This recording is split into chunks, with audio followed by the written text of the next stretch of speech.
Hi everybody, welcome to my channel. My name is Chris, and in this video I am participating in the Craft Your Stash challenge, and I will get more into that later. So with all that being said, let's begin. DIY number one.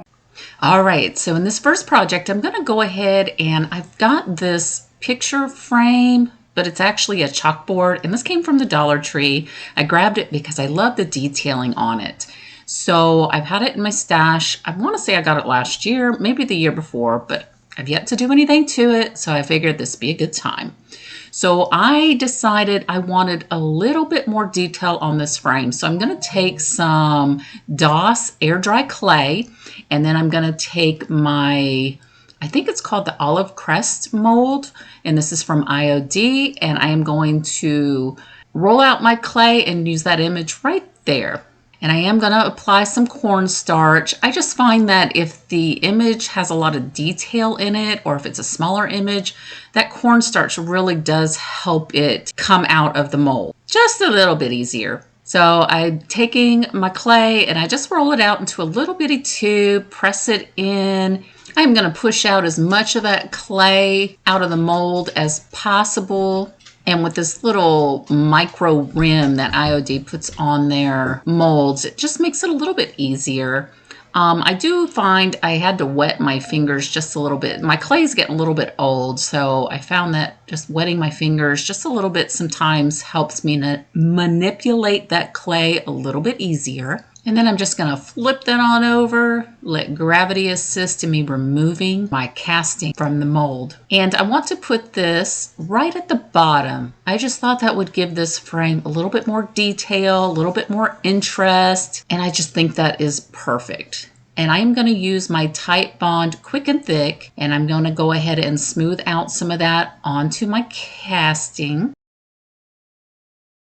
And I am carefully going to position that right in the bottom center of my frame. And I'm trying to make sure that I have as much of that casting as possible touching that frame. That way it adheres nice and sturdy. And then since I'm not going to paint this before my casting has a chance to dry, I am going to wet my fingers with a little bit of water.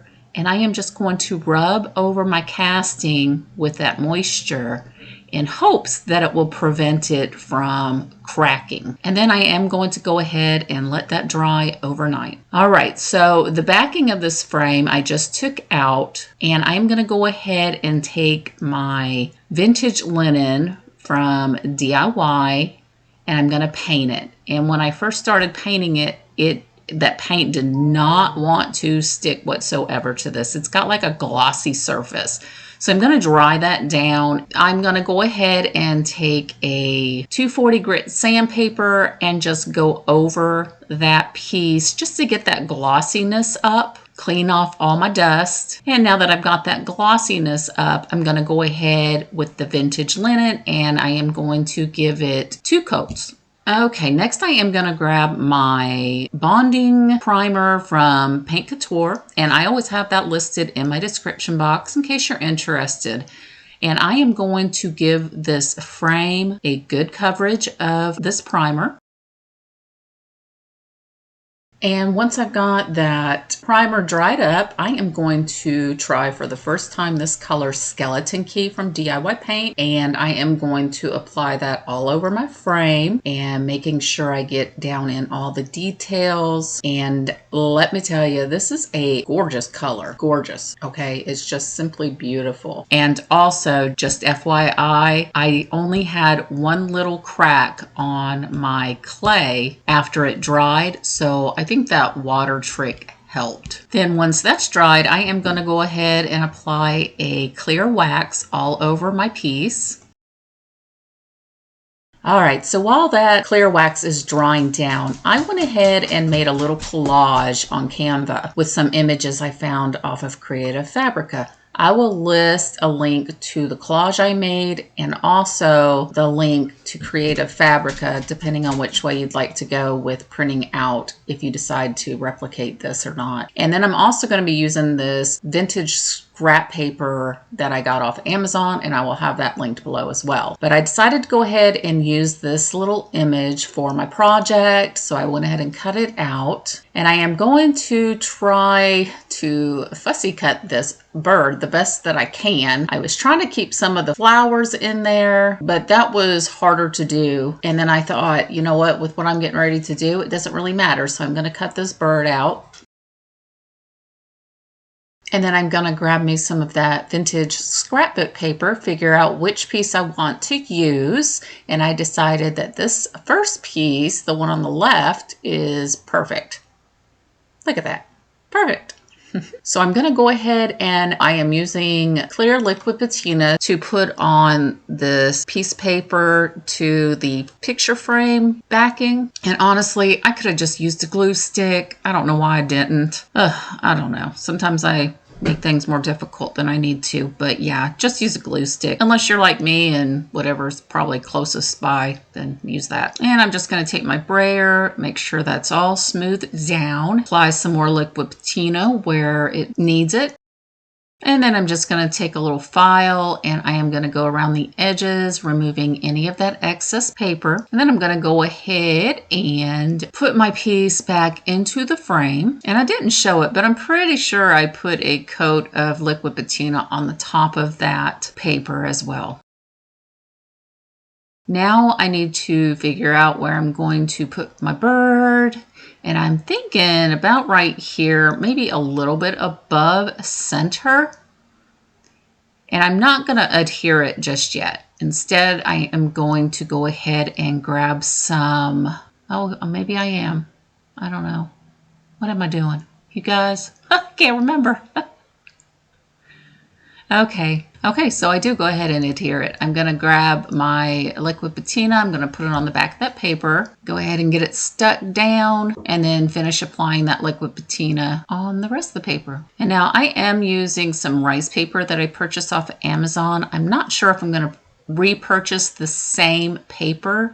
I'll go ahead and put it in my description box if you're interested, but I want to look for maybe something a little different brand, maybe something that's more local. But I had printed this on my paper like a day or two prior, and I use an inkjet printer, so I got lucky and didn't have any bleeding. But just be careful when you go over your images that you print out if you're using an inkjet printer. Now I am going to take some white wax and I am going to go over the entire frame with that.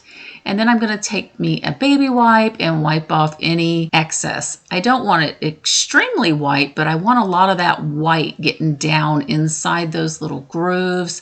I just want all that detail to show. And just look how pretty that is. I just think it's so pretty. Like I said, I love this color. Put that white on top of it and it just makes it even better. And if you don't like this and you would rather use a different colored wax, by all means do that. If you don't want any kind of distressing whatsoever, then leave it plain. I am just doing this in hopes that I inspire you to be creative, make your own home decor, save yourself a little bit of money, and have fun in the process, because there is nothing more satisfying than making your own decor and displaying it proudly for others to see. And then when people comment, "Oh, that is so pretty. Where did you get that?" Well, I made it. And, you know, it's just a wonderful feeling. All right. And I know that people don't like gold, so I'm going to take some silver leaf rub and buff. And I'm just going to apply a little bit of that in some of the high areas, the high points on this frame, just to bring out a little bit more detail, make it look a little bit more high end. And if you would rather do it in gold, gold is absolutely beautiful on this color. But I just wanted to show people who don't like gold, they make a silver. And then I'm just going to take a microfiber cloth and just kind of buff that silver in some of the spots a little bit. I don't know why. It said rub and buff. I figured it had to do something, so I did. All right, so I want to add a little bit more detail to this. I have got some Spanish moss and floral moss, and I just kind of mixed it together. And then I'm going to take some hot glue right below where this bird is, and I'm just going to start pushing that in there, give it the appearance that it is either in some high grass or it's made itself a nest. Either way, then I'm just going to trim off any excess wild, crazy moss sticking out. And then I've got some lavender. This lavender I have picked up from Walmart, and I've had it in my stash for quite a while. Anytime I go there and I see lavender, I always pick it up because I think they have the prettiest lavender. But I'm just going to go ahead. I had trimmed some down, and I am just going to put a few of the sprigs in here, make it look like it's got some lavender growing out. And I love lavender. Lavender is my favorite flower for the springtime. I love it. I will also take a little bit more of the moss and put on top of the stem to cover it up if I need to. And then just to make sure I've got all the stems kind of covered up so it looks like it's growing out from inside that grassy area, I'm just going to apply some more of my moss to the outside, getting it in any bare spots. And then I've just got these little purple flowers that I have picked up from Hobby Lobby. I got them, I want to say it was like last spring or the spring before maybe, and they had them on like sale. So I mean like an extra sale.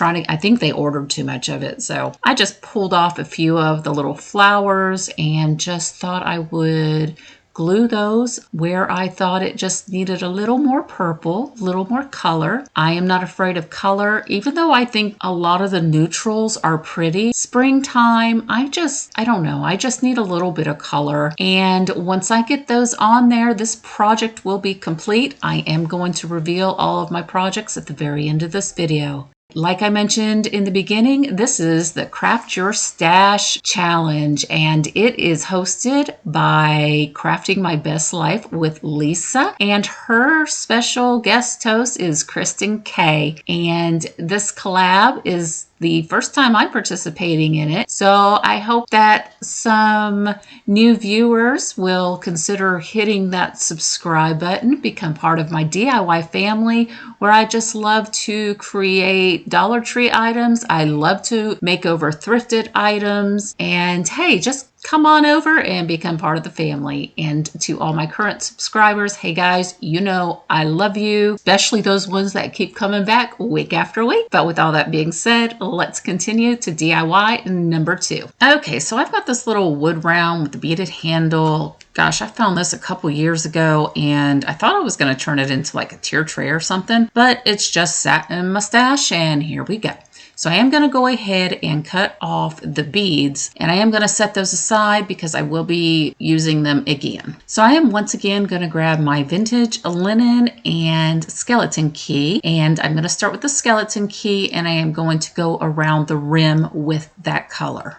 And then I'm going to take the vintage linen and I am going to go on the inside of that sign. And then I'm going to take my 240 grit sandpaper and I am going to distress where I applied the white color. And I'm going to especially focus on those little grooves because I really want that brown color to show through that. And I'm just going to go around the rim, distress that up a little bit, just exposing some of the white that is under that color. And I also have got this bird in my stash that I had picked up sometime at the Dollar Tree. And I don't know, I was just so drawn to it. I thought it was so pretty. And I definitely want to put this on my sign, but I'm going to lay it there and figure out where I want to put my floral arrangement. And I have got this lavender that I had gotten from the Dollar Tree. This is one of my favorite finds from the Dollar Tree as far as their florals. It's that floral that's got like the white color on it. And I just think they're so beautiful. And I'm just gonna get my placement down. And once I get my placement of my lavender down, I am going to take some of this ribbon. I had picked this ribbon up from Amazon and it says it's wired ribbon, but I don't feel any wire in it. So if you're lucky enough to use the one at Dollar Tree, then definitely grab that. But I'll link this in my description box just in case you're interested. But I'm just going to turn this into a bow. Now, I am not a bow maker. I wing this like you'd never winged anything before when it comes to making bows. So I'm going to first start by taking one of my pieces and I am going to hot glue it in the center. And I'm going to take the other longer piece and figure out how I can fold this to make it look like it's got some tails.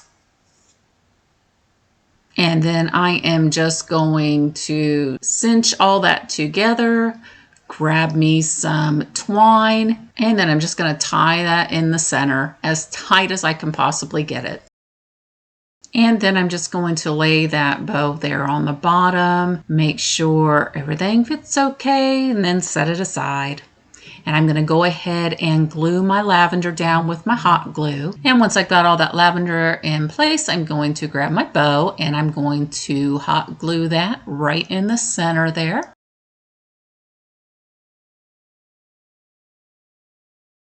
And then I am just going to go ahead and dovetail the ends.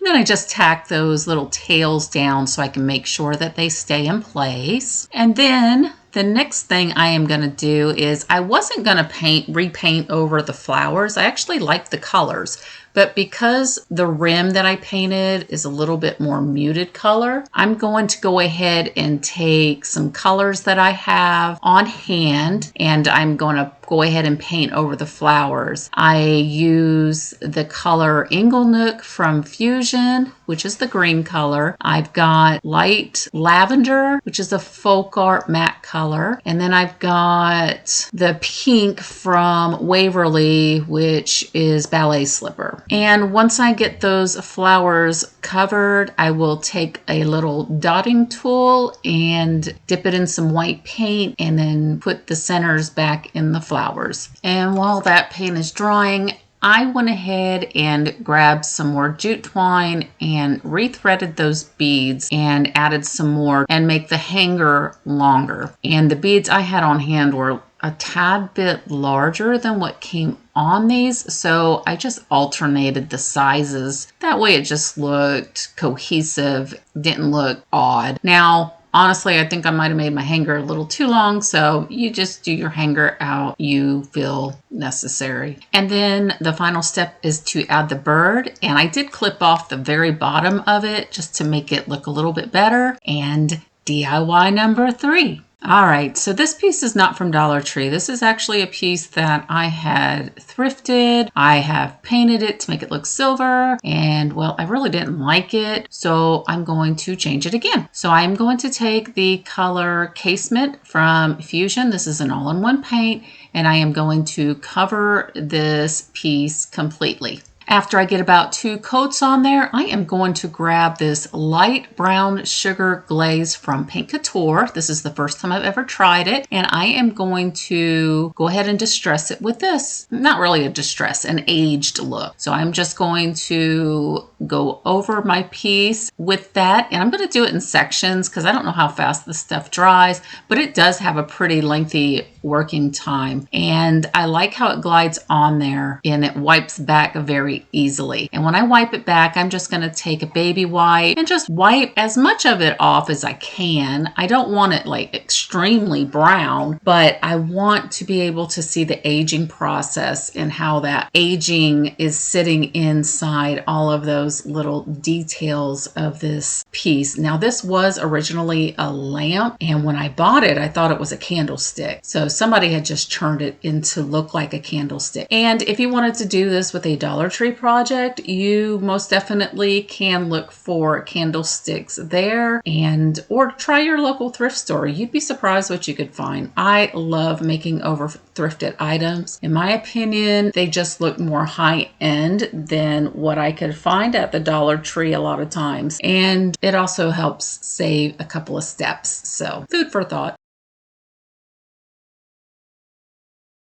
after I get that done, I'm going to grab this little floral foam that I have picked up from the Dollar Tree, and I am just going to go ahead and slice it in half. And I'm using this chopper that I had picked up because this floral foam is real hard. It was a little difficult to get that to go through, so then I grabbed that little foam cutter that Dollar Tree had sold. I don't know if they still sell it or not, but I decided just to go ahead and use that, and that worked a little bit better. And then I'm just going to take that and just try to smooth it out and flatten it out as much as I can. All right, so I want to put this floral foam on the top of our candlestick, quote unquote. But before I do that, I'm going to go ahead and grab some Spanish moss. And I'm just going to shape it around this foam, making sure I've got, almost enough to cover it. And I'm just going to use some hot glue, just pretty much squirt that all over that foam piece, and then start smooshing that Spanish moss onto it. I like to use my little silicone spatula for larger sections, and I can just press that in there. And then I don't want to get any on the bottom because that bottom part is going to need to be adhered to another piece, which we'll get to in a minute. And I'm just going to grab some of the floral moss, and I'm going to add little bits, pieces of that into the Spanish moss. I just want to give it a little bit more color and definition and feel of the wild. And then any crazy wild pieces I'll just trim off. And then I'm just going to grab my bird there, and I know I want a bird to sit on the top. So, I'm making this into a little nest. Then I'm just going to grab some more Spanish moss and start raising that nest up a little bit and fluffing it out with my fingers, kind of rolling it around on the edges, pinching it here and there, adding more glue to get that to sit where I want it to sit.